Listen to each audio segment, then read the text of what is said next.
What's up, Wisconsin? Welcome back. The Inside Wisconsin Show here on YouTube and wherever you listen to podcasts. Trevor Thomas, John Anderson, J.A. Summers in full swing. Yes. We just wrapped up another Pink Flamingo. Look, no casts, no busted anything. I'm doing great. Doing great. Did you get out? Were you assigned seating and told not to get up? Did you have a doctor's note that said you could not participate? Why this can't, something's not right here. Jeez. I just chose not to sprint anymore. I'm 42. Apparently, did you know that there's a statistic that says it's a very, very low percentage that anybody over the age of 40, never sprints ever again in their life. They only sprint until they hit the age 40. I can tell you that is wise decision-making. Just didn't sprint, but nonetheless, it was. Most people don't get called to sprint very often after they get rid of recess, unless you're doing something illegal, right? There's just not. That's funny. Right? Like if you are sprinting in company softball, even at 32, back off. It's company softball. Didn't get the memo, but got it now, and that's all that matters. You should always ask yourself this question: how big is the trophy? How big is the first place check? And usually for any of us, it's not worth sprinting. Information you could have used 10 years ago, but yeah, I apologize. I knew you then. Appreciate it. Yeah. Just getting to that now. So we talked to all sorts of different people on this show, 110 plus episodes strong, and majority of them are Wisconsin connected, right? The people, the stories, and the patriotism of Wisconsin. Every once in a while, somebody crosses our path that's just incredibly cool, whether they're famous or they have a lot of information to share, or I would have never thought to talk or listen to that person speak. Maybe we should talk to them, and you ran into somebody. Well, yeah, I think it's also should be a space for interesting people that cross our lives. And even if it's not directly into the Wisconsin DNA, just because you maybe haven't had to detassel corn or milk a cow, shouldn't prevent it solely from us talking to people who are interesting and can be engaging.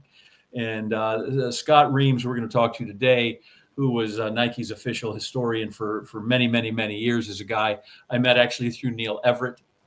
And just he's fascinating. And we've gone to lunch several times. And he invited me out to the Nike campus one time, and he's fascinating as a guy who likes history, and now you put it in the sports and everything that Nike's connected with. I could listen to him for hours. I don't know how long we have on this program. When we start this, does it show a total runtime so people have an idea that we're not going to go for a day and a half? No, that's fair. It's going to be like that Nike fifth set that Wimbledon fifth set that one time that went like 60, 62 or whatever. Oh. But Scott's just an interesting guy, and I don't know anybody that isn't touched somewhere, by a Nike, even though I'm just kind of wearing a generic Mizzou shirt that has one on, right? Yeah. It's Swooshes on my shoulder. It's sort of everywhere. And so he's just a fascinating guy with great stories. And I think people in Wisconsin or anybody will enjoy it, but especially if you're folks from here. So it's Scott Reames, and lock in, settle in, and listen up. The Inside Wisconsin Show is brought to you by American Family Insurance, Plains Farm and Fleet, Capital Credit Union, Amplify Health, Festival Foods, Quick Trip, Legit Pizza, Miller Lite, North Star Mohican Casino Resort, and the University of Wisconsin-Platteville. 100% dedicated to the people, the stories, and the patriotism of Wisconsin, or we just get to talk to somebody really cool with an amazing history that we're all going to be very engaged with. Scott Reames, the now retired historian of Nike. Buckle in. This is going to be cool. What's up, Scott? Thanks for jumping on Inside Wisconsin. Hey, thanks for having me. I love Wisconsin. Only been there a couple of times, but both times I was there, it was a pretty cool visit. And if you watch, I've seen Nike sales are in Wisconsin, so I feel like it's totally fine. Like, I think you got good market share.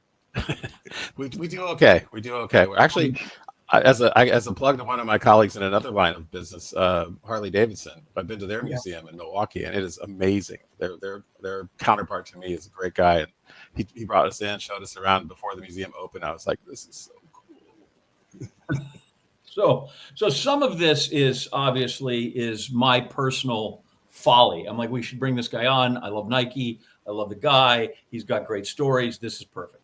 So long as I'm going to be totally self-serving, I'm going to start with the George Gervin poster, which is the most important thing in my life when I was a child and hung on my wall, and people know it. And every time they talk about on SportsCenter, oh, he got posterized. I'm like, no, that's not what a good basketball poster looks like. It looks like George Gervin sitting on ice blocks. Tell me about George sitting on ice blocks.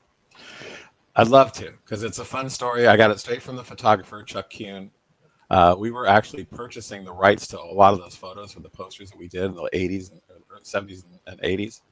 And as part of the purchase of the whole kit and caboodle of all of his photo rights, he agreed to sit down and talk about each of the photos and each of the photo shoots, the inspiration behind it, anything that went wrong, anything that was unplanned that came out pretty cool. And no pun intended, with the Iceman thing, it came out really cool. It was actually the first, what we call personality poster, came out in 1978, and it was the first one to feature a basketball player, in this case, George Iceman Gervin. So the whole idea behind the personality posters was not to create, or not to just reproduce a shot of him finger rolling a basket in a game, or Ken Griffey swinging at a ball. I mean, you can get those anywhere. It was to really bring out the personality of the athlete in the poster. And with a nickname like Iceman, I mean, some things they just write themselves. So the concept was that they would create a throne of ice that he would sit on, and he would twirl two basketballs on his fingers. And so they literally set up a studio in Seattle. That's where I think he must have been coming to play against the Supersonics. So they were set up there, and they had an ice throne built in the studio, and George was supposed to be on his way. And they waited. The ice melted. Next thing you know, no more ice sculpture, no Gervin. So they call to his people and they say, what happened? Oh, well, he's running late. He'll be there this afternoon. Rebuild a new throne, again, out of ice. No George. Ice melts. Take 3. This time, they're a little smarter. They said, let us know when he's on his way, and we'll build the throne. So they did, and he arrived, and they shot the shots of George. He's actually sitting on a thin layer of plastic just to keep his butt from getting wet, but it didn't keep him being super cold, so he had to keep stopping every few minutes and stand up and kind of walk around. And ultimately, though, that became the Iceman poster that was in your on your wall and on walls over all over the world in the 70s and early 80s. Still one of the most iconic posters we ever did. You mentioned going into that indeed there is Nike for sale here in Wisconsin. And although you've only been here a couple times, it was a major piece of my childhood. I grew up in a city halfway in between Madison and Milwaukee. And when that outlet mall got built when I was in high school, there was a Nike outlet store, and it changed my life. So are there connections to Wisconsin in Nike's history that you can kind of tap into? And when I say Wisconsin, I mean the state, just us in general. That Nike outlet was kind of the one that really put it on the map for me. The outlet mall concept started in 1984 in Portland. And over time, we started expanding into usually in smaller markets in more rural settings, because we didn't want to compete with the retail stores in urban cities. So they were like in Pigeon Forge, and names that almost sound like they're from Green Acres. Places that are well away from urban areas. I don't know the one in Wisconsin per se. I've not visited all of them, but what was great about them is, yes, they are a local connection point, a place for product. You can get not only get a great deal, but you can also see a good breadth of the Nike product line. So they've always had a strong following in any town that they've been in around the country. Portland was really more of an anomaly, frankly, because it's a larger city. It just was because we were here, and it was an easier one for us to try and experiment on. But I'd be curious. I mean, I haven't, as I said, been to the one in Wisconsin, but I have heard people tell me about how much that it was a big deal to go make the trek to their local factory outlet store and see what Nike had to offer. I don't know if there's clearly no date for this, unlike when you search for the official start of the company, and we'll get to that. But to what Trevor speaks about, when this came, right, it's this big deal. At what point do you feel, or where was it that this transition was made, that you weren't just selling running shoes, that you literally became this cultural changing brand, that people wore sneakers with everything, and they had dress sneakers, and they put, right? At what point did you realize, or did the company realize, they were bigger than just selling sneakers? Well, it's a good question, because a lot of people don't realize that we didn't really even have an apparel line of any import other than T-shirts, basic basic tees. We didn't really have an apparel line until the early 80s, mid 80s. So there was a guy who played for the Chicago Bulls. Maybe you remember him. We had an apparel line for him. There was a tennis player from New York named John McEnroe. Maybe you remember him. These guys, we created the first apparel lines for them. And that was really the first foray into taking it into a larger market share than just footwear. Again, beyond T-shirts and the occasional promotional thing that we did. That really hit its stride, no pun intended, in the late 70s or late 80s, excuse me, into after Jordan was really taken off, and then we introduced dry fit in the late 80s and ACGs. We really started getting much more into apparel and doing a lot more, going in more directions within apparel. And then, of course, by that time we branched well into tennis, basketball, global football, U.S. football, baseball. I mean, our sport connection was well beyond running, which is where we started, and then basketball, which is like, what right behind it. But you have tons of people, tons being whatever the number is, that have no athletic prowess whatsoever, but have to have the certain sneakers, which I think is remarkable. Well, and that did become, very organic in a lot of ways. I mean, Farrah Fawcett, right, starts wearing the Cortezes on the skateboard in a poster, and all of a sudden everybody's got to have them, right? They're not necessarily skateboarding, not necessarily movie stars. They just like the look of the shoe, and it starts showing up in TV on Carla Tortelli's feed on Cheers, and Forrest Gump runs in them. So from a organic part of life but whether it's organic in the movies, I guess that's maybe the wrong word, but it did become more of a fashion thing and something that people would just wear at the mall or just kicking around, because we're not all elite athletes. We make our product for the world's best athletes, but anyone can wear them, and that's why the whole Just Do It campaign, I think, still resonates. I mean, that was 1988, and it still resonates today, because it was not just do it, just set that record, or just go beat your time in the mile. It means just stop talking about whatever it is you were planning to do or think you should do or wanting to do, and do it, right? So that was empowering. We would get all these letters from people, both from an athletic standpoint about, yes, I just did it, or I finally started running, or I gave up, smoking or whatever. But there are other people, especially women, that would write in saying, I decided it was time for me to leave my abusive relationship. And we're like, whoa, that's taking it at a level that I don't think even Dan White, the guy who came up with the line, envisioned. So the brand over time has definitely moved from just a mark you see on a shoe or a mark you see on a shirt, and has deeper meaning and deeper connectivity to consumers. That's funny. John brought up his favorite poster, and you just brought up mine. I mean, Farrah Fawcett was on my wall my entire childhood. It's perfect. In Nikes or in the swimsuit photo? Because the swimsuit one was also a very big poster. Was the swimsuit one a red swimsuit? Of course it was. That was the one. Yeah, that was the one. With all due respect to Nike. Like it's not still up in his room now. Yeah. my wife covers it from time to time. Not a big deal. You bring up a fascinating point about posters, though, and I kind of want to go back to that for a second. My childhood was in a store, paging through these posters that were in these giant plastic things, and that's ultimately what made me fall in love with Nike, or any other brand for that matter, in regards to just, it was on my wall. How dependent was Nike on those very posters that we're talking about? They lived in my room, and I know they lived in all my buddies' rooms. Did that really make the difference when the Jordans showed up on posters? It's funny, because the poster program we backed into, right? We didn't have any designs to make posters. That was actually from 1977. We created a print ad that said there is no finish line, and it just resonated so strongly with runners. You can't even see Nike product in it. It's a runner way off on a distant road, and it just said there is no finish line. But it spoke to runners that you can always do better. You can always make it a little, time improve. And there was so much of a request for that from consumers to the retailers saying, is there a poster? I'd love to have a poster.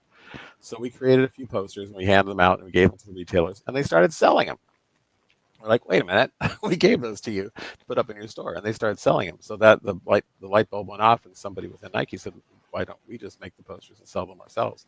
So that was literally how it started. And then it just, with the Iceman and some of the earlier ones just becoming so instantly popular, that when Jordan rolls around in 84 and in 85, when the Jordan 1 came out, it was already pretty well established. And I mean, for the longest time, in the 80s especially, posters were negotiated with the athletes were negotiating or telling their agents that in addition to signing Nike, they wanted a poster, and that was actually a bargaining chip. And so now it's like my own line of shoes, and then for a while it was TV ads, but it started off with, hey, I also want a poster, and so that's how popular they were. And there was there's hundreds of them now. If you go back and just do a Google search on Nike posters, you'll come up with hundreds, again, from all different sports. But it was mostly it was the start of the whole Jordan phenomenon. They created the Spike and Mike posters, the dunking at the All-Star game, poster where he's like literally flying through the air and does the jump, essentially with a jump man poster. So it just all came and exploded in the mid '80s, and then we just ran with it. So I was going to say, before Just Do It, I'm more of the age of there is no finish line is the one I remember more than I get when Just Do It always seemed to me like, wow, what a marketing slogan, what a catchy. But there is no finish line for whatever reason seemed to me like, okay, that was just more honest. Yeah. We're not trying to hawk a shoe, even though we're trying to sell a shoe, which is amazing. But that again, I'm showing my age on some of those things. You mentioned Michael Jordan. The company didn't start with him, but the company certainly found great notoriety with him. They made a movie. As a historian, I asked you one time, I said, I watched Air, and you told me that you confirmed that Michael did go to North Carolina and he did sign with Nike. And yes. Beyond that, perhaps some of the things they took liberties with. Yes, yes. How long is this podcast? We got time. Yeah, and I've talked about this. I mean, my wife is like, literally, you're still talking about Air, but it's you have to. What happened is what I was afraid of was going to happen was it's a semi-truthful, semi-fictional retelling of the story, but because it's not clear what was made up and what was actually happening, it's being quoted now and almost used as a documentary, right? I mean, like, and then this happened and this happened. And it's like most of this, if it happened, it was done by a different character. It wasn't done by Matt Damon's character. It was done by other characters in the movie, because Sonny Vaccaro didn't have a central role other than saying Nike should sign Jordan 100%. I mean, give him his credit for sure. But beyond that, the contract was negotiated by Rob Strasser, who was played by Jason Bateman. Rob was the director of marketing, and that was his job, to sign and negotiate contracts on behalf of Nike. And David Falk was the agent for Jordan, and his job as a very good agent was to negotiate Michael Jordan's contract. So when the movie portrayed the Sonny Vaccaro character essentially negotiating with Michael's mom, I was like, what is going on here? And again, my wife's with me at the premiere, and she's like grabbing my arm. She goes, "It's not a documentary. It's not a documentary." But I was just like gritting my teeth, and I said, "No, but this is just going to put fuel, and now people are going to come to me saying, I didn't realize Dolores Jordan was the top negotiator," and that's exactly what started happening after that. And again, when people do ask me, well, why does this bother you so much? Part of just because I'm a historian, it was my responsibility to keep the story straight and to make sure that people told it accurately. But what it did was it short-sheeted the Rob Strasser and Peter Moore and some of the other people who played an integral role in the signing of Michael Jordan. And instead, it just seems like it's Matt Damon all the time. Matt Damon did this, Matt Damon did that. And it's like, that's not the way it happened. So it just takes away the import of what these other people did. And I know some of them. I mean, I know Rob Strasser's daughter. She works at Nike. She's a lovely person. I've met some of Peter Moore's sons. They don't particularly like to see their parents' work be grabbed and stapled onto somebody else. So again, I just felt like it was important for me to at least provide it. I mean, the best I can do is say, well, here's how it actually happened, on LinkedIn or wherever I post. And it's amazing, though, the phenomenon of how much people have been reaching out to me because they want to know the true story. It's just unfortunate because I think the true story, frankly, is quite entertaining without a lot of the Hollywood embellishment. One more quick one before we take our first break, and maybe we kind of put a button on the Jordan thing. I could talk about Jordan this entire podcast. As you being the historian for as long as you were, was it difficult for Nike when the Jumpman logo was almost, if not more popular than the swoosh itself? No, and I think that was, I mean, I can't speak. I wasn't, involved in those meetings when the Jumpman was essentially usurping, at least on the Jordan 3, when it became the Nike, like, where'd the swoosh go? So I think that was just the natural progression of the shoe turning into a product line, turning into a brand, and then turning essentially into its own company within the Nike company. So I don't know if that was all like literally like planned out, like, oh, and then next we'll do this. And I don't think it was. From my conversation with Tinker Hatfield and others, it feels like it was just sort of a natural progression and a reaction to the consumer reaction, right? So the Jordans get more popular. Michael and the Bulls go on a tear, right? The 90s are like crazy in terms of, Bull mania. And, and here we are creating new shoes that feed that. And then when he retired, there was this concern that's like, well, that was a good run. Should this be our last Jordan? And there was an internal conversation about that. And they decided, no, we'll keep it going. And then lo and behold, sales did just fine. In fact, it kept increasing. So I think the Jordan logo wasn't so, I guess, ubiquitous. It was more, it just stood for something, right? I mean, it just like the Nike logo stands for things. The Jordan was even like a half step higher, right? It's like Jordan. That's Jordan-esque. That's like you're the cream program. You're the cream of the crop program if you're a Jordan program, even more so than perhaps a Nike program. I'm sure the people within Nike that would disagree with me over that. But when you see the Jordan logo on North Carolina or some of the different pro teams that are now, that's like, that's a good team. Yeah, and it's an incredible logo. So is the swoosh. We'll cover that more. Thank you. More with now retired historian of Nike, Scott Reames, the Inside Wisconsin Show. The Inside Wisconsin Show is brought to you by American Family Insurance, Plains Farm and Fleet, Capital Credit Union, Amplify Health, Festival Foods, Quick Trip, Legit Pizza, Miller Lite, North Star Mohican Casino Resort, and the University of Wisconsin-Platteville. The only reason you don't know this, John, is because I did not have service in the North Woods. Oh, my friend, yes. we found ourselves what? But you do have like a plasma TV. Oh no, that place is long gone. Okay. We were in the North Woods for July 4th weekend. You're in the hinterland now. Yeah. Yes, we are. Very little service. And lo and behold, we found ourselves a 12-pack of 16-ounce cans of Gold Miller Lite. Made my time on the lakes in northern Wisconsin very enjoyable, if I do say so myself. I listen to you read the promo copy all the time. Available everywhere, or just about everywhere, right? Like that's the whole thing. Is that my you point can was, find it. yeah, I just didn't know that they were going to have the gold cans in the market. I thought that 24-ouncer that I got my hands on at the NFL draft was a one and done deal. I was nervous. I feel like if you look at them, you know how all the cell companies have the coverage maps, right? And everyone, the Miller coverage map would just be, there'd be no dots. Fair. Now, if they were all gold, right? If you had white and gold, it might be a little different. But so congratulations on your find. Did you wrestle anything? Did you catch anything? Did you cast water? We're out of season, right? If you get a deer now, you just got to kind of wrestle it with your bare hands or something, doesn't it? Yeah, frowned upon. Just jump on its back and see if you can ride it down. Like you, I'm not much of a fisherman. So, I mean, we literally spent a day on a sandbar at Lake Franklin Lake. It was a blast. Yeah. The next day it rained a little bit, but we spent a little bit of time in the UP. I mean, 4th of July was good. Did you see France? You were looking for France down there. And then Miller Lite. And that's all you had. Oh, yeah, you can always see France from here. Totally. Yeah. Didn't you have a tropical storm come through there? Happy 4th of July weekend. It swerved and went out to sea a little north. It touched a little higher up the course in North Carolina, but no, it turned out to be, luckily, small tropical depression. Nothing. No, it was. Well, the reason I bring it up is because if you didn't have a lawn chair in your driveway with a Miller Lite in your hand, you're not trying. You got to do that when the weather comes. I don't know that you're actually celebrating America if you don't do that. Fair. Right. So let's celebrate a little bit more with Miller Lite. 50th anniversary. Get your hands on those gold cans. I highly recommend it. Miller Lite, great taste, 96 calories. Go to MillerLite.com/InsideWisconsin to find options near you, or you can pick some up pretty much anywhere they sell beer. Miller Lite. Cheers. Literally anywhere they sell beer. Gold cans and all.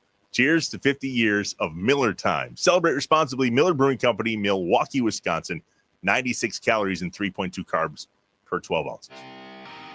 Time for another top 5 list here on the Inside Wisconsin Show, presented by our friends at UW-Platteville.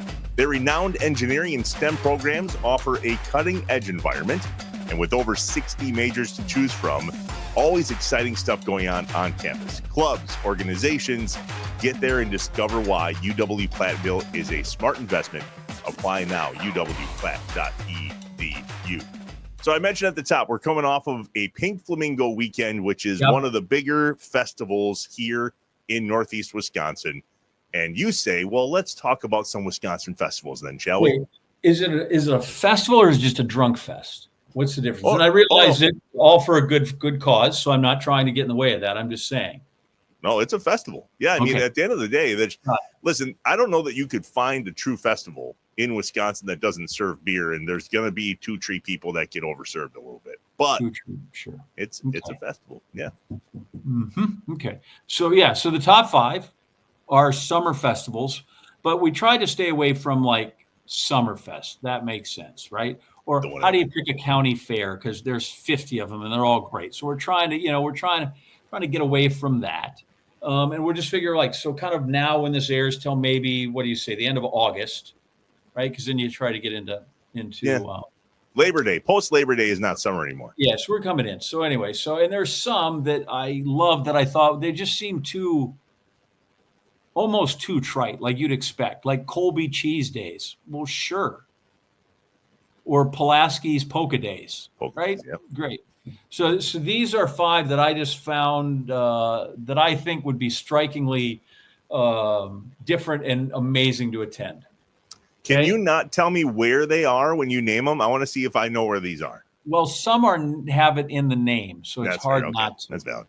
Yeah. By the way, what's the difference between Jefferson and Jefferson Creek and whatever else? Is that all the same thing? No, Jefferson is its own city. Johnson Creek is its own city, village. It's all in Jefferson County. All right. So my number 5 is the Goat Fest in Jefferson. Okay, that started just because like there's an island that they put these goats on and they eat all the there's an island. I don't know that is that a goat fest? I didn't know it was Goat Fest. I had no idea it was Goat Fest. What's the one that you and I and the coach that used to coach at Whitewater that's now in the that place. Got it. Yeah. Gemütlichkeit is what Gemütlichkeit. What is that? When is that? I think it's German for let's just get together and have time and probably a good time and probably drink too much beer. But yeah, it's literally Gemütlichkeit days. And when is that? I don't know if it's in the time frame that we're talking about. I think it is because it's always in the summer, but August. Because Leipold tried to endorse it, I'm out. But anyway, so Goat Fest is August 2nd. So people, if you're not doing anything, I have no idea what this thing is. If we have a Goat Fest. I don't either. I'm going to have to ask some questions. I'm going to find this. All right, Goat Fest. Got it. Number 4, the Bondwell Lions Club Corn Roast. Oh, this is a popular one. This one I've heard of. Okay, well, the reason I put that in there is because I took that because Bondwell and a buddy of mine from college, his grandparents had farmland in Bondwell. Because otherwise, how do you sort it out from Corn Fest in Holman, Corn and Tater Fest in, in Grand Marsh? There's Concert in the Corn in Mason. Loyal has a corn festival. Corn on the Curb in Balsam Lake. Sunbury Sweet Corn Festival and the Scandinavia Corn Roast in Scandinavia. I think Chilton's got one too. Yeah, there's really, I don't know what the difference are, but I would say there's some sweet corn involved. Is sweet corn a really popular thing here in Wisconsin only, or do you find that does Missouri have a lot of sweet corn? Missouri, you can. Iowa is very famous for its sweet corn. In fact, I would argue to some degree that maybe Iowa sweet corn is my favorite. I could eat that all the time. But just so you know, Bondwell Lions Club Corn Roast, of the 9 corn roasts out there, I feel like that's my favorite. Got it. Number 3, down there in Trivers, the Two Rivers Fish Derby Festival. Hard to miss that, right? You just Fish Derby, bring in big old lunkers and stuff. That's fantastic. Love it. That's mid-July. It's coming up. That's coming up this weekend, actually. So if you want to get down there to Two Rivers for the big fishing derby festival. Number 2, this is in honor of my dad, the Rudolph Old Tractor Show in Rudolph, Wisconsin. Oh, yeah. So my dad one time, we were driving home from somewhere, and he was admiring this old Case tractor that had, the steel wheels that were frozen, and it was just rusted, and it was just sitting in a field. And he's like, "Oh man, I remember when those first came." And because my dad, when he started on his little truck farm, he had daft horses and plow horses. And so we went and bought it from the guy for him, gave it to him. Wow. And he completely restored it. It was magnificent. So then he took it to parades, and he took all the time. My dad on his tractor just drove around. Yeah. So the old tractor show in Rudolph is big. And then this one, how far are you from Lake Geneva? Isn't that down in your area too? Yeah. So it's in southeastern or south central Wisconsin. Yeah. So, and this is kind of Burlington, Lake Geneva, the whole area. But the Lions River Fest and Duck Frenzy 500 is my number one festival that I think we should attend. Says it's in Burlington, but it's Lions River Fest. It's got Lions, not Lions Club, like Lions, the little township. And it's all Lake Geneva. Yeah, Lions River Fest and the Duck Frenzy 500. Just throw them ducks in there and let them float. Rubber duckies. I'm all in for that. Out of curiosity, how long did you spend down this rabbit hole? Not terribly. If you go to the state website, it lists all the kind of good fun things in order. So I just went through, and honestly, I wanted to stop at Goat Fest in Jefferson because I just figure, like, why? If you're not going to that, why do you even deserve to treat yourself to the Two Rivers Fishing Derby? But Goat Fest. Enjoy Jefferson County. Holy crap, there is a Goat Fest in Jefferson. And the goat picture that they use to entice you to come on down to Goat Fest. Not very inviting. These are your people. God. Look at this. I wish you guys could see. I'll post it. I'll maybe put the picture up. Good Lord. Okay, thanks. Because you send to me, goes, I'll be curious to see how many of these I've been to. You've never been to Goat Fest? No, this thing is not something that's been there long. I would imagine that. Do not disparage Goat Fest right now. I am all in. Okay, well, I've never been. Geez, that goat is staring at me. Can we go back and talk about Nike? This get weird quickly. We're back to the Inside Wisconsin show. Trevor John, Scott Reames, retired Nike historian. Great combo. So the historian that we all talk about on this show quite often is Cliff Crystal. He's the historian of the Green Bay Packers. Okay. What goes into being a historian? I mean, that little bit of homework you had to do in order to do what you do. Yeah, I can't speak on his behalf because we all come from different backgrounds. I'm actually not trained traditionally as an historian. I didn't take library sciences or anything like that. I was a journalism major. But in the case of Nike, it was my background was that I was in the PR department for Nike for seven years. I did a lot of the interviews that Phil Knight and our senior level executives were doing. And I would just notice as they were talking about our early history and our company that their stories shifted and drifted. He paid $75 for the swoosh, then he paid $35 for the swoosh, then he paid $50 for the swoosh. I'm like, well, which one is it? The dates were always like fuzzy here and there. So those are just little things. And I remember thinking, I don't know if I have a source where I can go to that's definitive. There's been books written by other people, and there's been timelines within Nike, but I've already, even in my early days, realized some of those timelines could not be accurate. So I just started noodling that Nike needed to have somebody who was capturing these stories. We're very good at oral history. It's like, oh, you want to hear a great story? Go talk to Nelson. Or like, oh, have you ever spoken to Sandy Bodecker about whatever? Well, Sandy has passed, right? And Nelson's he's still around, but they're only in the head, right? They need to be written down. So that was the impetus for my making the pitch to Phil Knight back in 2004 that we needed to add an historian role. I hadn't really fully baked it. I knew that, I knew we had an archive and we were keeping stuff, and I knew we knew stuff about where it came from, but we didn't really know about the people who created it or marketed it, or in the athlete's case, wore it. What influence did they have, et cetera. So these all just swirled around in my head until I had a chance to have lunch with Mr. Knight one day and made my pitch. And a few months later, I got a call from the director of the corporate services, which oversaw the archives at that point. He said, I understand you had lunch with the chairman. I said, yeah, I'm thinking I'm going to get in trouble, and he said, well, we got a headcount approved for this role. Are you interested? And I said, yes. And so I did that from 2004 into 2005 until I retired. So I then the two most historical questions I have then, hopefully you have those answers. I need to know, when did we switch officially from Blue Ribbon Sport? When did we become Nike? And when did the swoosh and how did it come about? Okay, we'll go chronologically. So, Yep. in the early 1970s, Blue Ribbon Sports was the name of the company that is now called Nike, and the role was completely as the U.S. distributor of Tiger brand running shoes. Tiger is now Asics, more familiar known as Asics, but in the 60s it was Tiger, and they didn't have a U.S. distributor. So Phil Knight BS'd his way. I guess I say BS'd. Anyway, I'll say BS'd his way into a meeting with the Onitsuka people, the people who own Tiger, and convinced them that he could represent their brand in the Western United States.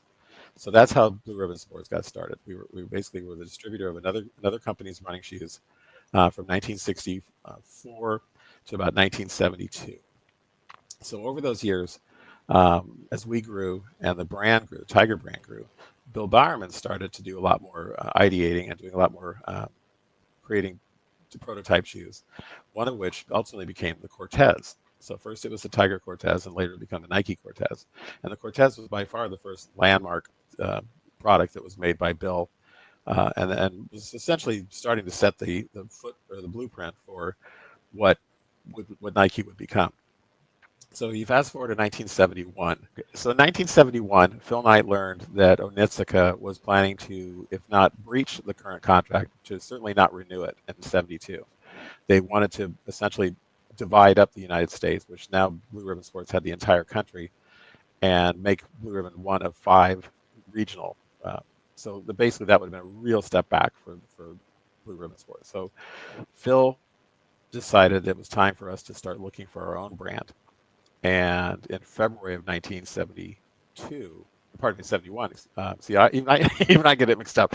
In February of 1971, he bought some shoes from a company in Mexico, some black soccer boots that were blanks. They didn't have the logo on them. And then he asked a local graphic designer named Harley Davidson here in Portland to come up with a mark or a logo that they could put on the side of the shoe.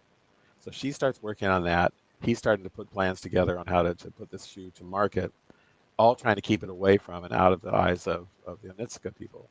But technically, it wouldn't have been a violation at this point because it's not a running shoe. And we were specifically said we could not make a running shoe. But it still would have been a shot across the bow that we were getting ready to go in a different direction. So Carolyn comes up eventually with the swoosh. Nobody likes it, but as the consensus was, it's the one I hate the least, right? So what more ringing endorsement would you want? So they send the swoosh mark down to Mexico. It's reproduced, put on the shoe. The shoe is getting ready to go to market. Now it needs a name, right? It can't just be the shoe. So there's much consternation, much disagreement. A lot of names came up. Most of them were terrible. And then Jeff Johnson, the first full-time employee, said, "I've got it, Nike." And he explained that's the Greek goddess of victory. It's a short 2-syllable memorable word. It has a strong letter like a K or an X or a Q, which he'd read were Kleenex, Nikon, things like that. So he said it touched all the right things. Again, nobody liked it. They didn't have time to come up with something else. So all this is happening in the spring of 1971. So the first shoe, the Nike shoe, comes out at retail in June of 1971. And by this point now, Onitsuka is aware of it because they're out. So the rest of 71 was very rocky between the two companies. By 1972, it was clear that Blue Ribbon Sports needed to be ready for the divorce, if you will. And that came on May 1st, 1972. There was a letter from Onitsuka informing Phil Knight that they were aware of the separate brand that Blue Ribbon was preparing, and they were now discontinuing any more shipments of Tiger shoes, and they wanted all the money that was due them. And Phil Knight said, as we were working on Shoe Dog, his memoir, he said to me, yes, that was really our Independence Day. It was the day that I knew that if the company with the swoosh didn't succeed, that the company we were building would cease to exist. So he kept referring to it as our Independence Day.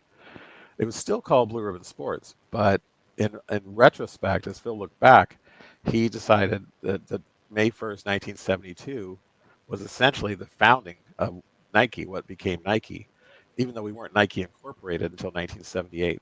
So this question, I love this question, but it's like one of those things I can't answer like in 20 seconds, right? Because there's just so many moving parts. So to your question, John, Nike became Nike technically on May 1st, 1972, but it really wasn't officially Nike Inc. until 1978. And then Did the swoosh cost 35 or 50 or 75? 35. It was $35. Contrary to what other people have written, it was not 17 and a half hours of time, because Carolyn was a freelance graphic designer, and she did charge $2 an hour. So naturally, the mathematical leap is, oh, she must have worked 17 and a half hours to get to 35. And she laughed when I told her that. I said, is that true? And she said, oh my God, no, I worked so many more hours on that. It was just, I was young. I hadn't really had a project like that before, and I just thought 35 sounded like a good number. So that's what she charged. I will say, in Phil's defense, because he's gotten a massive amount of crap since then for paying $35 for a logo is one of the top 5 most recognized in the world. In 1983, Carolyn was invited out to a luncheon at the world headquarters. Back it was just called the Home Office back then, and Phil was there and other folks from the early days, and they surprised her with a diamond encrusted swoosh ring and an envelope full of Nike stock, which she had never divulged how many shares were in it. Phil, when he was promoting Shoe Dog, blabbed and said there were 500 shares, which then Carolyn finally reluctantly confirmed. So 500 shares, I don't know if she saved them all, but 500 shares since 1983, they would have split 6 times. So if she hasn't sold any of them, she's got a lot of shares right now, or even if she did, she's still doing pretty good. What's the stock price today? Just curious. Don't know. It was in the 70s last I saw. I haven't seen today. Interesting. So, yeah, it's more than $35. It's a skosh more than $35. Yeah, skosh or swoosh, give or take. Or swoosh. You mentioned how popular that logo is, but you also brought up that you came here to Wisconsin and toured the Harley Davidson Museum. Yes. So how influential? Of course, John and I call it 3 degrees of cheese. We believe that Wisconsin eventually influences the entire world in 3 degrees or less. 3. Okay. In this scenario, how much did Harley have to do with how you essentially developed Nike's history? Well, that's what was so cool, Trevor, was when we were first, let me back up. So when I was first pitching the idea and then finally got permission to create my role, I was essentially then folded into the current archive department. When I first started the role, I had to get to know the staff, and they had to get to know me, and we had to start working together. And part of that was, I suggested, well, why don't we benchmark? I mean, why don't we talk to some other folks who are doing it right? And we knew from just word of mouth, just from our industries, that Coca-Cola, Levi Strauss, Anheuser-Busch, Harley Davidson. We got all these people saying, "Oh, you really should talk to Phil Mooney at Coca-Cola." So we did. We just reached out, and because we're not competing with each other, they basically said, "Oh, sure, come on out. We'd love to show you." So we went on a little world tour. We went to Coca-Cola, U.S. Coca-Cola in Atlanta, then up to Milwaukee. So when we got to Milwaukee, we met with 2 or 3 folks from the Harley archive team, and they were so exciting. And they showed us everything. They gave us the tour of what was going to become a museum. I don't think it was still not quite yet open, but they talked about how when they have a new bike, or at least a new iteration, not necessarily like one of everything, because we don't at Nike we could possibly have one of every shoe. Imagine. So they would essentially have a new product line come up, and we were told the first one roll down the shoe, roll down the whatever rolls down, and then went it to the right, and that went to the archives, and the ones to the left all went trucks and got shipped all over the country, all over the world. So it was just fun to talk to these different folks about how they have their products in different, like the John Deere folks, right? They have a whole different. They get a new item, it's like 17 tons, a tractor, right? And I get just a pair of shoes, or Coca-Cola gets a bottle, So we even though we have very different challenges, at the bottom of it is we still capture it, we still have to log it, we have to still know where it is, we still have to be able to have the metadata around it. It's just that some of them it's 17 or 18 tons, and others it's the 12. So as we go back and we look at this, in this company, it starts in, like you said, it starts 64, now we're at 72. Obviously, Phil Knight makes some really smart business decisions. And Bill Barman helps come up with a product that's actually really good for people. Right. But is there any place in this history where there was just a stroke of good fortune or luck or a decision or something, right? Yeah, maybe Jordan is one of those where it became more than they thought. But are there any parts along the way where the company is precarious and yet something happens and it becomes and stays this global conglomerate. Well, it's funny you should say that, because Jordan, yes, obviously that worked out pretty well. But even in 84 or really 85, when the first Jordan was being launched, and it's just selling, way, way, way beyond expectations. And Nike desperately needed the money. In the early or to mid 80s, we had extended into a bunch of different product lines that were not part of our core. We were doing shoes for nurses. We were doing shoes for bowling shoes, which ironically now are actually kind of worth some money because there weren't that many of them. But we were getting away from our core. And at the same time, we were also ignoring the growing aerobics fad, or pardon me, we thought it was a fad, the growing aerobics movement, and essentially gave the industry to Reebok, right? Because we didn't have a really good aerobics shoe. We didn't thought it was going to last. And Reebok, with their freestyle and a couple other shoes, just went gangbusters, passed us up in the lead as the number one sporting goods company in the world. And essentially we were just in the dust, right? We had the Jordan, which, was doing well, but it was just such a miscalculation. So for a brief time, there was a somewhat of a knee jerk. We need an aerobic shoe. And we tried to do a couple and they were okay, but it was kind of Me Too-ish, kind of a reaction as opposed to a leadership thing. So they ultimately pulled back. I'm sorry, I go back between we and they a lot when I talk about Nike because I was there for so long, but technically it's they now.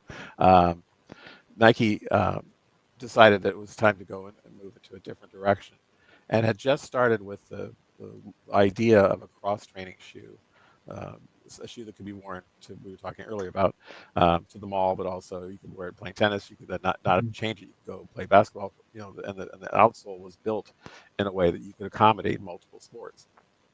So that was getting a treatment and a look in 85, 86, and then it really took off when a guy named Bo Jackson started wearing the shoe, and he created the Air Trainer, which he wore, and then the Bo Nose campaign in 1989. So while Jordan was still growing and we were divesting and getting out of some of the other ancillary and off to the side line of shoes like bowling, we were still behind Reebok. So in 1986, 1987, the sales of training shoes, the cross-training shoes for Nike were negligible, zero to just a tiny bit. By the mid-1990s, less than 10 years later, it's more than $1 billion a year industry. And a lot of that was not just the fact it was a great shoe, but because of Bo Jackson and just how people fell in love with the idea of multiple, an athlete playing multiple sports. And of course, Deion Sanders would follow Bo. So that was probably one of the examples I can think of where we were really languishing, still just not, we're trying to fire on the cylinders. We were starting to do Visible Air in 1987. That's when the Revolution came out. And then the Just Do It came out in 88. So we're starting to regain some momentum. But I think what really kickstarted it was the cross training, because it was unlike anything anybody else had. Other people had basketball shoes. Other people had running shoes. But it was so different, and Bo was so engaging that it just catapulted us into the 90s. And the 90s were just like it's like we went from $3 billion in 1990 and annual revenue sales to $9 billion by 98. That tripling your brand or your sales and when you're talking in the billions is not something that happens very often. Our stock price actually split twice. Our stock split twice in one calendar year, or one set of 365 days. That's crazy. So that was, the 90s were literally absolute bananas, and that was a part of it because of the Just Do It, part of it because of Bo Nose, and part of it because of Jordan continuing to grow. Sorry, very long answer, but I mean that's a pivotal time in Nike history. Yeah. So what are the challenges then? Because I feel like that mirrors some point where ESPN all of a sudden grew huge, and if you went and looked, there was no city planner like, oh, we got room, we're going to put a building here and we're going to do this. Yeah. And while they did, and I know we've gone through company, I'm like you, I still say us even though I'm not that, right? But they found where, okay, we just needed somebody, boom, we added them, and they realized there maybe wasn't a rhyme or reason to this, and it needed to be streamlined, and it needed to be pared down or lean, make it more lean, because it was just everywhere. Did you guys have that situation where all of a sudden you're like, we got a lot of people and a lot of orange boxes, and we need to make sense of this? Yes, and that was sort of the natural business ebb and flow, right? I mean, so throughout the 90s, we're growing. We're getting involved in federations. U.S. track and field, women's and men's soccer, Brazil, guy named Tiger Woods. So we're investing in and getting involved in a lot, and especially golf. I mean, Tiger is an amazing pivot, right? I mean, we had golf product with Peter Jacobsen and Curtis Strange, and it was okay, not even bad, but it wasn't really signature. And then all of a sudden, Tiger Woods comes along. It's like boom, right? I mean, that was like golf is now front and center. Even though we didn't make a ton of product outside of footwear and apparel, I'm going to too many sidelines, but I mean, it was definitely a time when we were growing and the brand was doing amazing things, and we were committing to a lot of things. We're getting committed into a lot of relationships and partnerships. And then in '98, that was when there was a global economic downturn, as well as I think just some of the natural reaction to, we just can't sustain tripling every 4 or 5 years, and so there was a hiccup of pretty large proportion, and people were let go. A lot of people were let go in 1998 from Nike. It was basically a course correction. It was a little bit of we can't sustain being an NFL supplier and a supplier of this and that and the other thing, and starting the WNBA, right, and helping. It's like there was just so many things that were going on that I think there was had to be like, take the thing and kind of take the towel, wrinkle it out a little bit, and they're like, whoa. And so that was into the early 2000s when we had to readjust and then rebuild, and that's when I started all over again. Not all over again, but started anew. All right, we'll wrap it up in just a second. Scott Reames, the Nike Historian, the Inside Wisconsin Show. The Inside Wisconsin Show is brought to you by American Family Insurance, Plains Farm and Fleet, Capital Credit Union, Amplify Health, Festival Foods, Quick Trip, Legit Pizza, Miller Lite, North Star Mohican Casino Resort, and the University of Wisconsin-Platteville. The official grocery and tailgating headquarters of the Green Bay Packers, especially for all things training camp. Let's go. It starts next week, 23rd of July. It's here. It's here. Unbelievable, right? And that's because we're just sick enough that we will do that. Like, we can tailgate during, anything. Family night, sure, that's an easy one. Game days, but you should not cheat yourself on training camp either. First 3 days, all open to the public. Get out there, like that would be even better. Like, I know they get the bikes, but you're like, here, you should have a brat and a beer and on the bike, right? Can you just see LaFleur going crazy just with those guys? Just like, dude, on the way back, maybe could we do that, or before lifting? But yeah, like you gotta, like, there's no excuse not to get after it. Bestfoods.com/Packers, a big banner there in the top of the screen. Go snack, go. Tailgating to go is an entire page dedicated to your tailgating needs. It is officially tailgating season next week here in Green Bay. People will tailgate. They will absolutely tailgate for Does it come camp. with the song when you get go snack go? Dun dun da da da da. I don't hear it playing on my end, no. But all right, it's like you get the full effect, just to totally, because everybody's, you got to get ready, Like, do you need to get worked up to a full game tailgate, right? Like you can't put out the whole spread for training camp, can't you? Don't you make that a little smaller and work up to it? Maybe the preseason game a little less family, and then we go full extravaganza for the regular season. Or are you ready to go full spread? You've been to a game or two with me. Do you see how important food and drink are to me at football games? Actually, I've been to Lambeau with you. I've been to the games. And the rest of my case, Your Honor. There is no leaning into tailgating. It is all in, cannonball style. Away we go. Do you want my tickets? By the way, do you need my tickets for the preseason game? You want those? Sure. I don't know. Nobody goes. The Jets game? Are the Jets playing here? Fancy how that schedule just happened to work out. The Jets. But they don't have that one fella. I don't play for him anymore. Yeah, I forget his name, but he didn't play for him anymore. The guy you don't like. Yeah, I don't know what you're talking about. Yeah. Bestfoods.com/Packers. Let's go. Or in this case, go snack, go. Welcome back to the Inside Wisconsin Show. Trevor John, Scott Reames, the Nike Historian, now retired, but clearly still an encyclopedia. It's all still up there. Pretty incredible. One of my questions for the quick lightning round was, what does Bo know? But I think we covered that ground. But at the end of the day, we talked about this in the beginning. The posters were everything. So in your time and your historical skills, is there a poster that, like, this was the one or are there a top three? I mean, I know it's different from generational, but what say you, Mr. Historian? Now, you're talking about me, Scott Reames, sports guy, or me as a historian? Maybe both. Let's go both. Okay.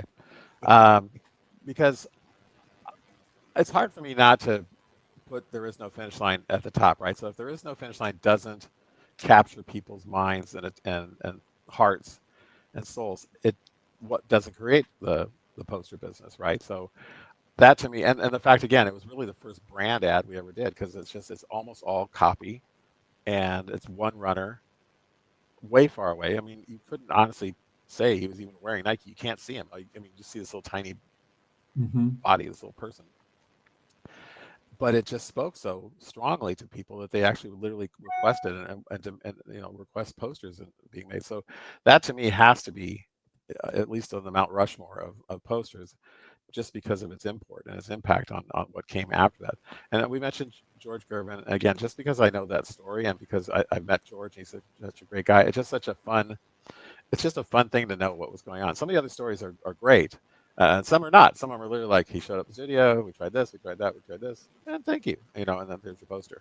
But the wings poster, I think, is an interesting one because there were a lot of people that pushed back, saying, well, it's unconventionally sized, right? I mean, the wings is one of Michael Jordan's arms outstretched, so it's literally his actual wingspan, which is 6 whatever. So it's not something that you can put into a cookie cutter poster rack at your local hardware store or Goodwill. Well, where do you get posters? I mean, in the old days, it was like Woolworths, or a retail store. Yeah. Kmart. So there were a lot of people saying, well, that poster is ridiculous. Why, it's the wrong size. No, you can't get frames for it. Nobody's going to want it. Well, it turns out that wasn't true, right? So I always love, whether it's a poster or anything that we've done, that is met with the naysayers, and they, well, that's not going to work. That will never ring true. People won't like that, and you believe in it enough. You're like, we'll see. And that's, I mean, wings has definitely proven that a well-conceived idea, obviously with a great athlete, and it's just a very powerful poster. So I would put that up there as well as one of my all-time favorites. Yeah, mine too. It's somewhere in storage, and it's going to make its way out when my basement gets finished. I can promise you that. Yeah. It's coming back. It just commands your attention, right? I mean, it commands your attention. It literally doesn't look like anything up on a wall. So as you transition into retirement now, you've been retired for a few years. How much do you see yourself still staying on the beat, if you will, in regards to all things Nike? Or is that an easily flip-offable switch? Oh, no. My wife can tell you it's not something I can easily... I shouldn't say flip off, but it's I've been fortunate that I still live in Portland. My wife actually still works for Nike, so I am a little more tethered to the brand than I may have been if she didn't. But I also have a great love. I mean, having started the historian role and feeling so much a part of what the Department of Nike Archives grew into, I'm very proud of that, and I advocate for it as much as possible, and I want to be there to help the folks who are still with the department. Several of them I hired. I want to help them find right. It's like, we're trying to get a hold of so and so. Like, oh yeah, I think I can find him for you, or I think I know how to get a hold of her. So it's that, sometimes literally just helping on a find somebody basis. The 3 degrees of me, I guess, versus cheese. But what I like doing more is I'm getting brought back now on about once a month, once every maybe twice a month basis, to speak to current employees, sometimes here in Portland, and sometimes they ask me to go to Eugene, an hour and a half or 2 hours south of here, and spend a day talking about Steve Prefontaine and Phil Knight, Bill Bowerman, the founding of the company, and the University of Oregon's role in all of that.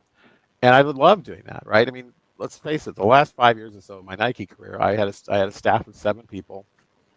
I was doing a lot of administrative stuff. There's also COVID, which obviously sucked.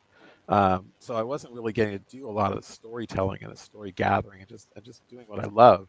It was more managing other people who were doing that. So retirement, in a weird way, actually reconnected me with what I love to do, and now I get to choose it. I can be like, yeah, that Thursday that works for me, or like, oh, next Friday, I can't do it. So I love it, right? Because and the groups are great. I mean, they're always so attentive because they're on this bus. I mean, they're taking literally an entire day out of careers or their week, and the director of their department has paid for it, right? Because I'm a contractor, so they bring me in. And so they're invested literally, and they want to know these stories. And so it's just great to be on a bus with people who are eager to listen and eager to ask questions. And at lunch, you're like, oh, there's a million questions, and then we'd spend the whole afternoon together. It's just so, what's the word? I mean, so vital. It makes me feel so vital, right? It makes me feel like I'm impacting people, telling great stories, all of which are just like floating around in the ether inside my head. It feels like your job's way better than the pony archivist, or the guy at British Knights having to put together, some of the other tonic. Who else was out there when you were, that had people? Keds. How about Keds or Spot Built? Yeah, at least those had some traction beforehand. It was, at least when you were there, right? People that came after you or whatever. It was just LA Gears didn't take off when that happened. So I can tell you when I used to fly. And when I was in the PR department, right? And I would say, what do you do for Nike? I'm in the global US PR, in the global PR department. Oh. And then it'd be like this pause, and they'd say, like, I could never do that job. And I was like, because you're not good at PR, or because it's a bad job, or is that a compliment? Like, oh, well, that's great. I'm glad you're doing a job. I could never do that. So I never really knew how to respond to that. Then I moved into the archive role, or the historian role, and I'd be on the plane. What do you do for Nike? I'm a corporate historian. Oh my God, that sounds like the coolest job ever, right? Which is a much more fun conversation starter than, oh, I could never do that job. So yes, great. I don't dismiss that I was very fortunate, even though I helped create the role. I was very fortunate and honored to essentially be responsible for capturing stories. And again, as I mentioned, I worked with Phil Knight on Shoe Dog. I didn't write any of it, contrary to what my mom might tell you, but I did. I did help him find information, research, confirm, deny. There are certain things in like, well, that's not exactly the way you remember it. So there were occasional times where I literally had to confront him almost and say, what you wrote in that last draft is not what happened. And he's staring at me like, what do you mean? My memory's wrong? And I said, yeah, it is actually, and I can prove it. You are the guy with the receipts. Yes, I am. Valid. All right, so here I'm just going to fire a bunch of these at you, okay? These are just what was the first pair of Nikes you bought? Waffle trainer. Very good. 1975-ish. You're an Oregon grad. What's your favorite Big Ten road trip city? Oh, I have not been to all of the ones. I have not been. Well, I'm going to be cheating and just say Chicago because I just love Chicago. So Northwestern, right. But I've never been to a game at Northwestern. Yeah, we'll buy that. My friends are actually all telling me Madison, which I would definitely have on my list of places that are on the top 3 to go to. Just saying. They wouldn't be wrong. You're from St. Louis mostly. Who's your favorite St. Louis Cardinal? Current? All time. It'd have to be Bob Gibson. I mean, Lou Brock or Bob Gibson. I grew up with both of them, and they were just amazing. That was like such a great time to be a baseball fan. Mm-hmm. By the way, that's telling about the history of St. Louis. When you say who's your favorite St. Louis Cardinal, and you don't go Jim Hart, right? Like nobody ever thinks of the Big Red. God bless him. No. I used to actually babysit for one of the Big Red's linebackers, Stallings. Shit, what's his first name? Anyway, yeah. So yeah, I liked going to the Cardinal or Big Red games when I was a kid, but they were always so terrible, and just the Cowboys and the Redskins would just kind of beat the crap out of them. Yeah, a little late 70s, mid 70s Jim Hart thing, but after that, are you watching Love Island? I have no idea what that is. Thank God. Okay, good. Oddest or most unique thing you found when you went into the archives? John Candy's underwear from Brewster's Millions. Was that the one he was in? Was he in that Brewster's Millions? Was that a Richard Pryor film too? Richard Pryor, but we have his underwear from a movie prop because again sometimes people just send us stuff because they don't know where else to send it, and so that's not the most interesting Nike thing, of course, because I don't think it ever related to Nike. But I think what's the most is there a Nike thing it was like you just got a spare gold medal or something sitting around that somebody? No, but not. I guess the coolest thing that I think we have is one of the original Little Penny puppets that were used for the commercials. Oh yeah. That's like, and there were only 3 that were made, and we have one of the 3, so that's kind of cool. Hey Tyra, Is there a better? I mean, we talk about let's do it. Hey Tire was also a very Yeah. good one. Yeah. What is the building I could not go in on the Nike campus, and why? Well, none of them. Anybody else would be like LeBron James, probably.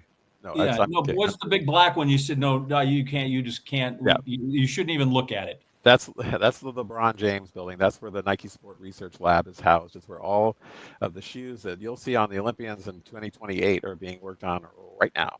Okay. Do you have a favorite place on campus?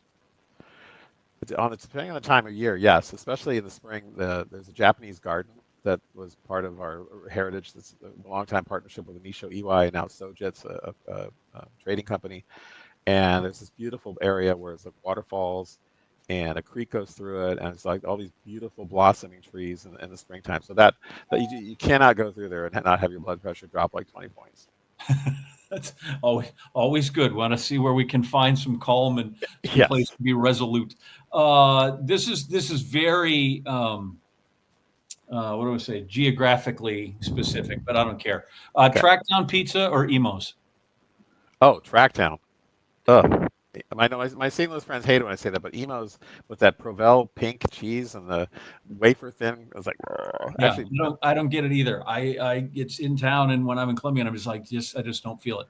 Okay, here's one that's really hard because I researched this and I couldn't find the right answer. I found 3 answers. What's Phil Knight's mile PB?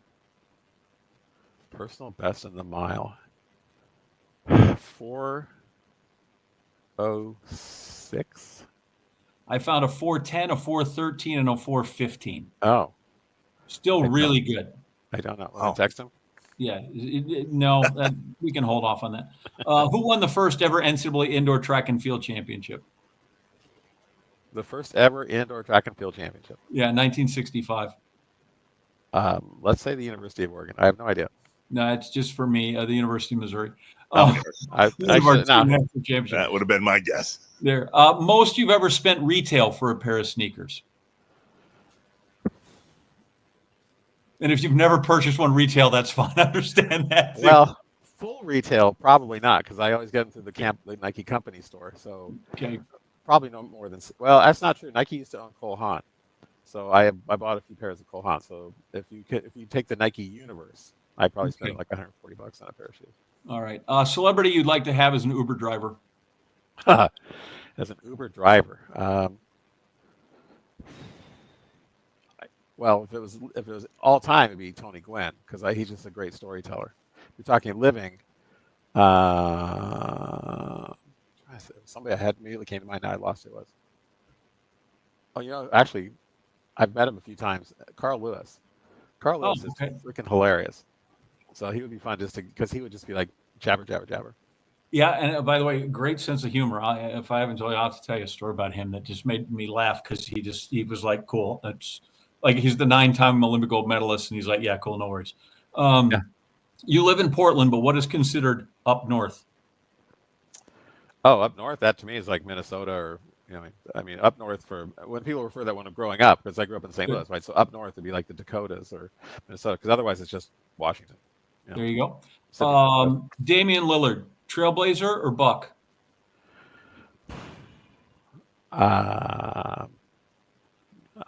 Buck, I think. I mean, I know he was popular here.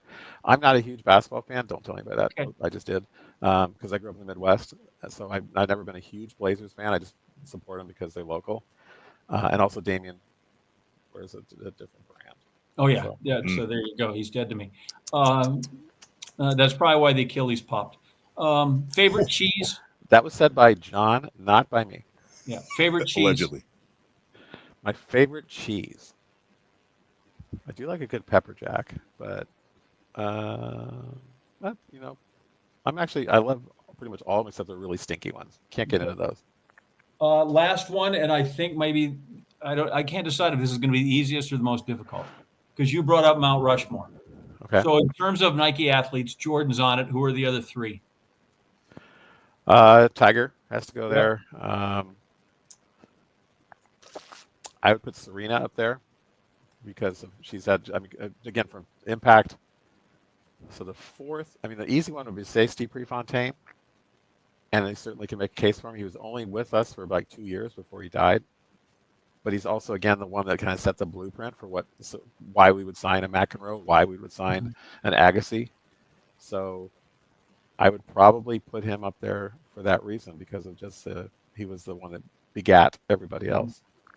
Yeah, the ones I find curious that I think that go back that you wonder, like McEnroe, I think was huge, or we undersell Agassi was huge in what he did for some of those things.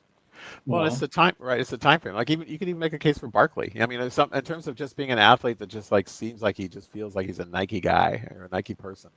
But there's also, I'm now completely ignoring global football, so I'm sure they're going to be like, "Oh, you U.S. centric buttheads," So I will make two references to that. I had written down here like soccer is there somebody globally, but I also realize our audience realizes that Mount Rushmore is just over in the Dakotas, and so we're okay if we're being jingoistic on this. We're not trying to ignore people. We're just we're trying to serve our audience that right. we're watching, and you have done that well. We appreciate you, both your knowledge, fighting through a technical glitch here or there. It's been great. I could talk about hours just about all the Nike thing, and Trevor could talk for hours about Jordan. So we have time for neither of those things. We will just thank you for the hour that you gave us, and good luck to you. Appreciate it. Thanks, Scott. I loved it. It's fun to be on with you guys. So if you ever, I'm retired. I'm around. Very good. Noted. We want you to do a whole lot more than just save money. We want your money to grow, just like your dreams. We want you to achieve financial well-being and the feelings that go along with that. Capital Credit Union, doing the right thing. I've called you a sports encyclopedia since the very beginning of this episode, or the very beginning of this podcast, like 100 plus, blah, blah. That dude, I don't understand how historians do that. Like, how do they bank all that? Is it just because they're life, or are they like Rain Men? How do they do that? Part of it is that's your job. So you remember those things, right? Your job is to know that stuff. So that's why they know that. It's why when you go, tour the Boston history trail, Freedom Trail, they know all that stuff. That's their job. He's just good at his job. Sure. We don't know. We didn't ask him. Job We didn't ask him if he knew how to farm or to build a basement. He just knows Nike. It's his job to archive all that stuff and be able to go back and find what it is. But how those guys literally bank that stuff, I don't know. It's just beyond me. Maybe he does a lot of stuff. Like you said, he's done that. He does symposiums now, or he does special trips with people. And part of his job now, even after leaving, is to kind of help instill the DNA of the company to employees. So, that's what it is, being good at his job, for sure. It didn't dawn on me till just now that John Wisconsin is kind of like a John Anderson life archive. I think we're creating, I believe, if I may so say myself, I believe I'm the John Anderson historian. I think I have an entire history of your life in these episodes. I bet my mom would argue, although you know what, a lot of things that she doesn't. So that's probably good too. Just saying. There are probably a lot of things that, she'd be. Is that true? What's next? What's new? Or what's old? Well, so I had John Wisconsin in mind, and then I started about the George Gervin thing, and he talked about George, and this isn't John Wisconsin. I'll just add this. So I meet George Gervin. He was my favorite basketball player growing up. Right. I mean, I loved all the Bucks, but just outside of that, his scoring and the way he just tall and skinny. And so he was one of my favorite players. I loved George Gervin, the Iceman. We played horse. I was always George Gervin. And so I finally meet him. I'm working in Phoenix. And so I am 31, not, half a lifetime ago. And I meet him and I go up and I'm like, I introduce myself and tell him that, my goodness, what a thrill it is. My man, he couldn't have been nicer. John, how are you? Da, da, da, da, da. And I just worked at the local KPHO Phoenix CBS station at the time. And I said, I'd love to, if I could, get your autograph. My man, for sure. What can I do? And I'm like, okay, what do I have? And I think, what do I have that I'm going to keep that won't get worn out? Like all I have is my golf bag. Like, what am I going to use that and it dawns on me, well, I'll never use these. And so I have a signed copy of the rules of golf that was in my golf bag. This is George Gervin to John, the Iceman. And it still sits in my golf bag. Wow. Because I don't really, I just play by the rules. Like if you don't pick it up, then you're usually within the rules, or just going, I'm going to take a mulligan. Either one of those doesn't call for going to the USGA rulebook. So I have the USP rulebook signed by George Gervin in my golf bag. And that's not even John, Wisconsin. So John, Wisconsin today is about Nike, and they had Air Jordans in my pair of Air Wisconsins, which were one of a kinds. And it was my junior year. It was the weekend we used to have off, and we didn't have a meet. And my friend Roger and I, the Dodge, that's when we would go to Madison, and we'd go see my friend Byron, right? Famously, the first time we showed up, and the letter announcing we were showing up got there just before we did. And then this second time, we just show up, right? We didn't bother because like, well, whatever, we're just going to come. And then he didn't have a place for us to stay because he was entertaining a young lady. And so we had to go find alternative housing on the fly.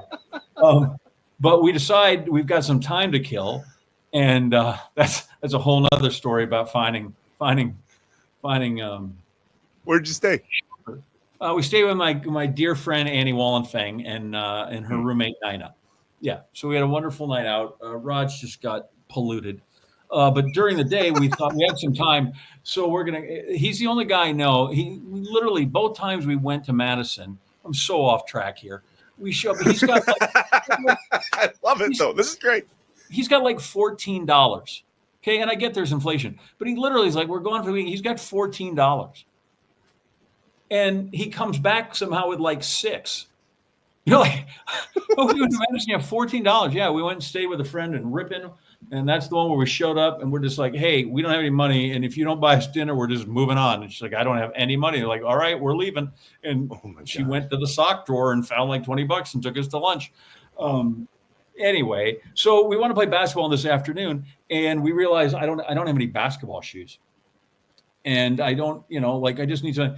And so we go over and we're going to do this on the cheap because he's got 14 and I might have slightly more than that in a credit card, but no way to pay for the credit card. And so we go to, I would love to have said it was, the shoebox, but I don't think it was. But we go to this and they have these red Chuck Taylors. Oh, like these will be beautiful. So I'll take and then, because this is the old school day when you just couldn't buy a hat anywhere. They have these hats, and they're what are we doing? We're screening them on. You use the. Come on, John. Press, I get it. Yep.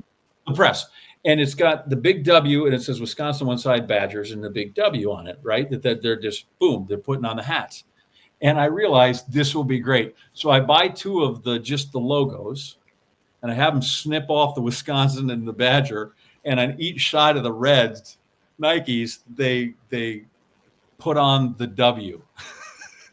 So now I have these great, and literally it wasn't until I moved out of Connecticut. I had them for 100 years. I just wouldn't throw them away. I'm like, I can't throw away the these are the original Air Wisconsins. And the bottoms had the soles had started to separate, and they were no good. There was no reason to have them. I had them literally for 40 years, had the old Air Wisconsins. But yeah, so we just did the, what is it when they do the press? What's the right word? Iron-on, kind of the iron-on thing. Yeah. Yeah. So we cut off the Wisconsin, the Badgers, 2 W's, bam. So I had these great red Chuck Taylors with W's on the side that every once in a while I'd break out for ball or for parties or some special occasions. I'd break out my own self-made Air Wisconsins. There's only one pair. Now that people know that this can be done, they'll probably become super popular and I'll lose out on millions. But yeah, the Air Wisconsins were just another one of the major highlights of going with my friend Roger to Madison among all the eye-opener things we had and finding, like I said, finding a place to stay because Byron's like, you guys are here, but what about the shapely adorable that's about to come over to my room tonight? Yeah, I don't know if I can have you guys here. So as always, you learn to improvise, you learn to overcome. Bob and Weave. And I wish until I threw away the Air Wisconsin thing. Well, this isn't, who cares? Nobody's ever going to need these. And now, wouldn't you know, we bring on Scott Reames, the Nike guy, and I could have shown him, look, Air Wisconsin. This could have been probably would have been bigger than Jordan. They were red before Jordans were red. Like, I was on the cutting edge. You were. It was close. Yeah. Friends of the program, to say we bobbed and weaved today to bring you this episode would be an understatement. We hope you enjoyed it. One off the beaten path, and one that I won't forget. I mean, I can't wait to just go back and watch all the things that he said that I already forgot. Really good. Goat Fest. Goat Fest. Yeah. Okay. All right. As you were, Wisconsin, off the Goat Fest. See you next time. I feel like the first thing you would have to do before you fly this plane, I mean, very important. Yes. You look great. Are you sure that you're afraid of flying? Like, maybe you should. I'm sure. You look like you belong here. Should I hit the starter button? There's some stuff in our way. Farmers, brewers, hunters, packers, badgers, cheeseheads, neighbors. No matter what name we go by, we are bound together by our roots. These are the people, the stories, and the patriotism from inside Wisconsin. Welcome to Deeper Roots with Blaine's Farm and Fleet. I'm slightly afraid of flying. Not slightly at all. I'm afraid of flying. And there are a lot of planes. And so we'll see if I get in one or go up in the air, or maybe it's just a simulator. I'm not sure. Hannah, the museum curator here at the Couch Aviation Museum in Broadhead, Wisconsin. Hannah, thanks for joining us on Deeper Roots to talk about why in the world this amazing place is in the middle of Broadhead, Wisconsin. Maybe take me back to the beginning of the idea of this museum and who had it. Yeah, that's a great question. We are called the Kelch Aviation Museum, but Kelch is actually a person. His name was Al Kelch. He was born in the early 1920s, and he had a huge fascination with Lindbergh. As some of you may know, or you may know, Lindbergh flew over the Atlantic in 1927. Good year. It was a good year. He became enamored with that kind of history and with those aircraft specifically. He went on to found the Kelch Corporation. He is credited with inventing the orange traffic cone. So anything plastic, he did it. Boots, toys, traffic cones, things like that. So that's kind of where he gained some of his wealth. And then he was able to really hone in on airplanes like we have in here, specifically from the time period of 1920 to 1930. This whole airport itself is vintage. That's why he calls this place home, or that's why he wanted this collection here. He started a trust in the 90s because he didn't have any relatives to leave this to. And with such a unique collection, a lot of these airplanes, sometimes only one of their kind or one of 6 or 12 that are left flying in the world. He started that trust and then said, make a museum. Here's a little bit of money to maybe get you started. And then we had to fundraise the rest. How did all of this come to be so that this could exist here? So this airport was originally founded in 1946 by a man named Bill Earlywine. He was a B-25 pilot in World War II. He served over a dozen missions and survived, which is unheard of. He still had the love for aviation. He wanted to share his passion. So he rented what is out here today. What is the Broadhead Airport? It was just some farmland. And he started a Taylorcraft and air coupe dealer type ship. And he would give lessons and he'd give rides, and he had a lot of community support. Cultivating that kind of community and always staying vintage. I mean, this airport never fully evolved. It kind of became known as a vintage airport. People all over the country and even the world come here to see the vintage collection and just the airplanes on the field. And Al kind of getting into that at the right time, around the 60s and the 70s, knowing that this is what this place is made of, is vintage at its core. He felt that it was right for him to bring his collection here because ultimately these airplanes are right at home. What were the things that they noticed with these airplanes that they literally still use today in commercial airlines? Just the basics of airplanes and flight. It's all pretty much stayed the same. Of course, we've made better improvements with avionics and streamlined designs and things like that. But the overarching elements of aviation that we found early on are still used today. What do you want to teach people that come to this museum? I want to teach people that aviation's a lot more accessible than they think. You know, I didn't have an interest in aviation until I came here, and then I dove in head first. But even when I was working here, I was like, I could never do that, right? Like, that's just not the cards for me. It's probably too expensive, and I probably just couldn't do it. But with this community of people, specifically the vintage community and this community that I keep referring to, is just such a group of genuine people that all have the same sickness for aviation. We all love it so much. You know, it's more than a hobby, it's a passion. So people that come in, it's like, I want you to know that there's a community of people. If you genuinely wanted to get into something like this, it is accessible for you. It's not out of reach like you might think it is. So you've talked a lot about the vintage airplanes, and there's a number of them behind me, including some vehicles, which I have questions on too. May I please have a tour? I suppose. Thanks. I'll pass you off to our creative director, Amy Eckerdly. All right, tour time. The Couch Aviation Museum. Ami is the creative director. It is time to connect the dots from our conversation with Hannah to some of the things that we'll see here. Thanks for the tour in advance. Where do we begin? We begin at the beginning. That's right here. I want to tell you a little bit more about the golden age of aviation. Between the wars, the 20s, the 30s, a lot was happening. And one of the things we focus on the most here, a lot of our airplanes still fly. In fact, almost all of them. And one of the biggest pushers and drivers of technology and innovation and aviation infrastructure at the time in the 20s and 30s was airmail. The development of airmails. Another thing that happened was a huge boom in interest in aviation. So Hannah mentioned Charles Lindbergh, how he did this amazing thing and flew across the entire ocean. In 1927, he was an airmail pilot.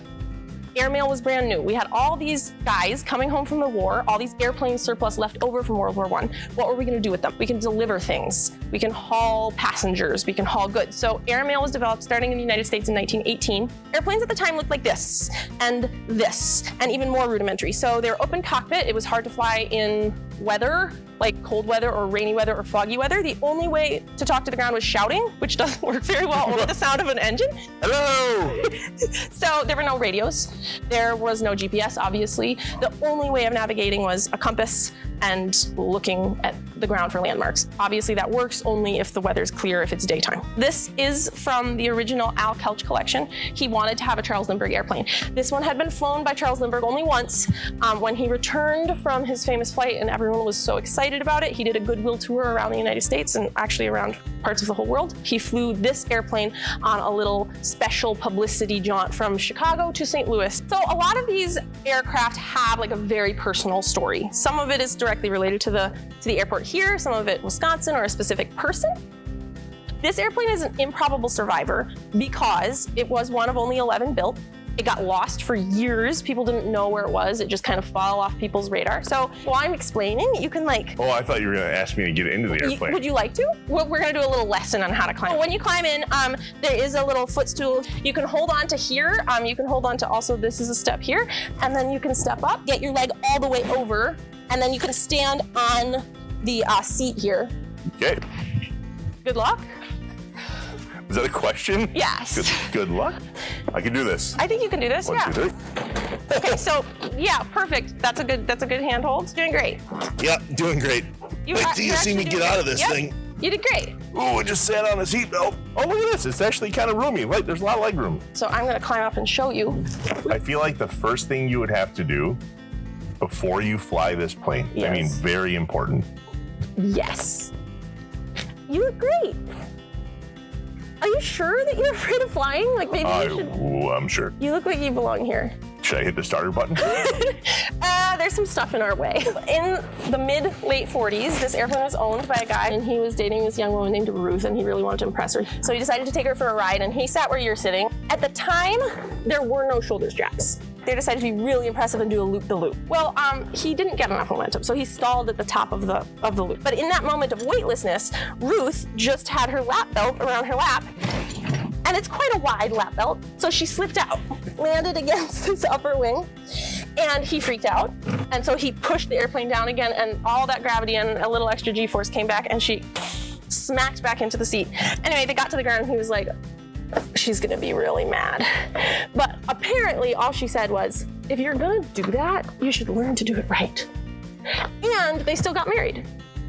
So they got married and they sold the airplane for $300 in 46 or 47. They had 2 kids and one son grew up to become an airplane mechanic. And so he was like, what happened to it, Dad, Mom?